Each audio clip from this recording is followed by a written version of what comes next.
Hello there and welcome. 2 weeks ago, I played in the West African Championship in Marshall City, Liberia, and I was fortunate to win this tournament. What follows is a brief account of what happened during the tournament. I hope you find the games instructive and interesting.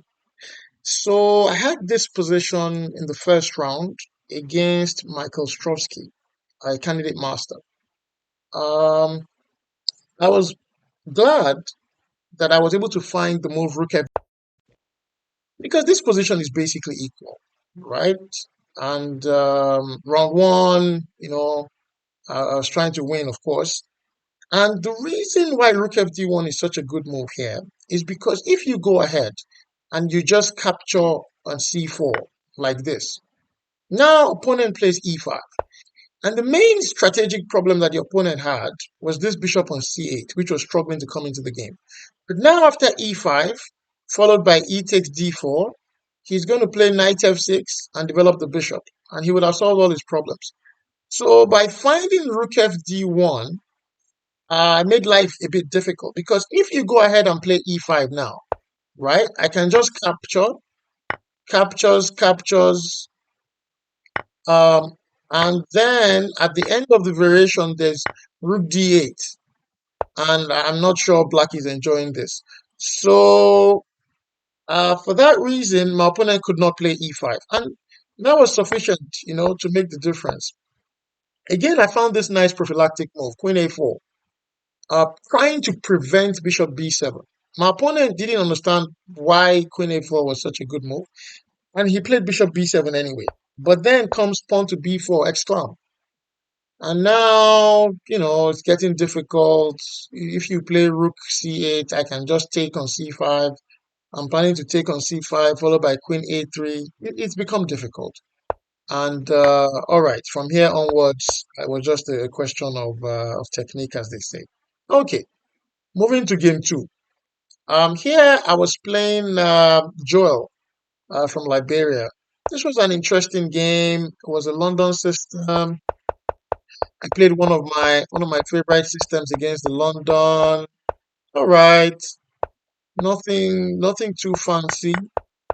Um, but the interesting moment, I think, was when I was able to kick this knight back and start putting pressure. Now, um, the principle here is the principle of two weaknesses. So the thing is, we have a clear weakness on e3 that we're attacking, but opponent can defend easily. So what we need to do is create another weakness, and I decided to try to do that on the queen side. Okay, so let's put pressure on the e3 pawn first of all. Of course, our opponent will defend. Now I'm trying to improve my bishop, my light squared bishop. So the bishop is going to e4, and finally we start trying to create some problems on the queen side. And yeah, slowly but surely, I was able to create some problems on the queen side. Now our opponent has uh, has two weaknesses: pawn on e3 and pawn on b2. And it's just a question of time before we'll be able to attack those two weaknesses at the same time. So gradually, I was squeezing, and finally, as we say, my opponent was pacified. All right. So after winning the b2 pawn, okay, again, just a matter of technique from here. So now I'm trying to put the rook on c7. Yeah. Okay. So you might wonder why he gave me the knight there. Okay, it's because there's no choice. I'm about to play rook c7, followed by pawn to c2, and there's no defense. There's nothing you can do about it. And in fact, if he does not give me the knight, I will win the rook eventually. So, all right, this one ended shortly thereafter. Okay, so now I was on 2 out of 2. Okay, next game I played Presido, Prince Adeyinka Adewale. President was making life difficult for me, but okay, finally, I was able to break through somewhere. Um, all right, nothing too crazy. In this position, rook b8 was such a strong move because it made me so uncomfortable. I didn't want to play pawn to b3 because I want my queen to be active. Also, I was getting worried that the bishop will come to a6 and life will become very, very difficult for me. So I played queen a4, giving him the pawn. Uh, Now, I think the position was basically equal, but queen b4 was a blunder. Can you see why? Pause your video and try to figure out why queen b4 is a blunder. All right, hope you paused it. So just takes, and pawn takes d5. And you see, now, when you capture back, I will play knight takes d5, and there's a bishop hanging on c8. So, all right, that was enough to win this game. And all right, the rest is elementary. Okay, so this game I won. Now I was on 3 out of 3. Okay, we go to fourth round. Now I was playing one of the.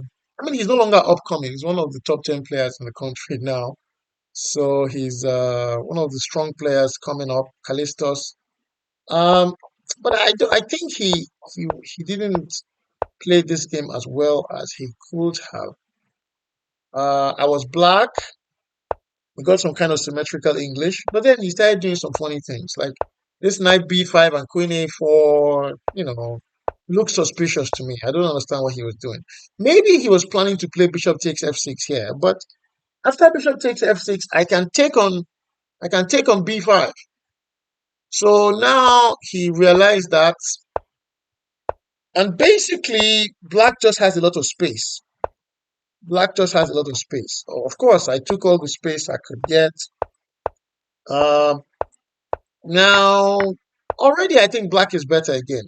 Black is better. My pieces are more, uh, they're better coordinated. Life is good. All right. So, but there was one instructive moment where he offered me something to try to bribe me. Man wanted to bribe me to allow him, get some counterplay. Yeah, this was the moment when he played knight to e3. And of course, I thought this was a bribe. He wanted me to take the a3 pawn so that he would get some activity. Not on my board. Not on my board. I took the knight, and now the white position is just very, very uncomfortable, right? Very uncomfortable. The black pieces are very active. There's a weakness on e3. There's a passed one on d3. I think black is winning already. It's just a question of technique here. So again, all right, we come for the pawn. Kids, rooks belong behind passed pawns. Okay, threatening rook a8. Or rook a1 rather. I take the pawn. Now he gave me the queen. And all right. Even my grandma would win this from here. Okay, so 4/4 now. Now I was playing the Ivorian champion Nicola Kogan. I was white.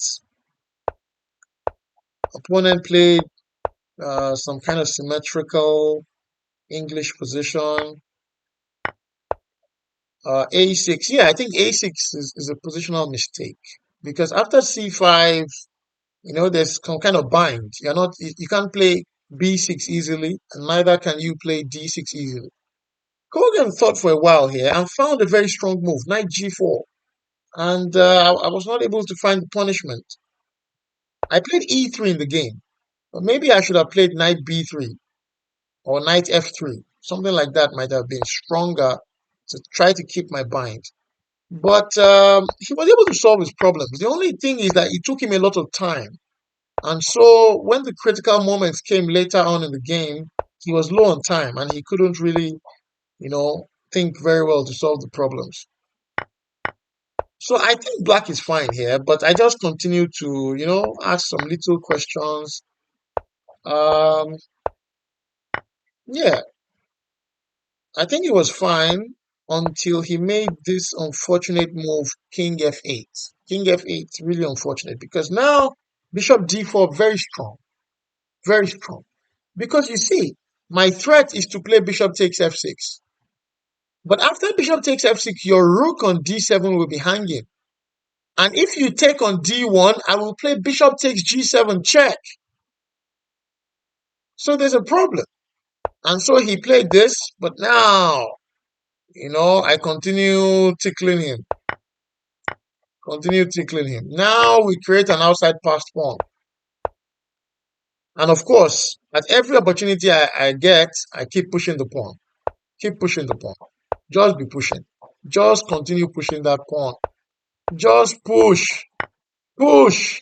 All right. All right. Again, this is elementary from here. So I was fortunate. I played 2 draws with Nikola Kogan in the past. So very strong player. But I was fortunate in this one that I got a pleasant position from the opening. Okay, 6th round. So now 5/5. 6th round, I was playing Thomas Saar. This one, I was black. Okay, let's see from the black perspective. Um, I was black. So it was some kind of Italian. Um, all right, nothing too crazy. I just decided to play solid. I'm more of a Sicilian player, really, but okay, in this tournament, I was just being a bit solid. So position was, I think, all right until my opponent played something suspicious. Yeah, Bishop E3. A bit suspicious because you just damaged your structure, and I don't know why you did that exactly.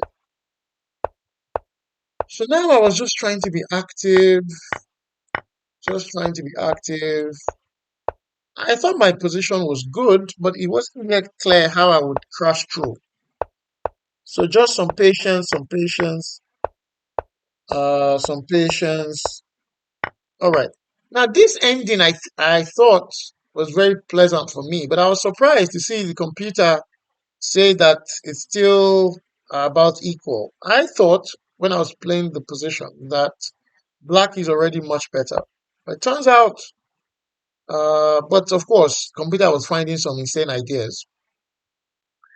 But basically, the bishop is fantastic and the knight is struggling. I think that's the story of the position.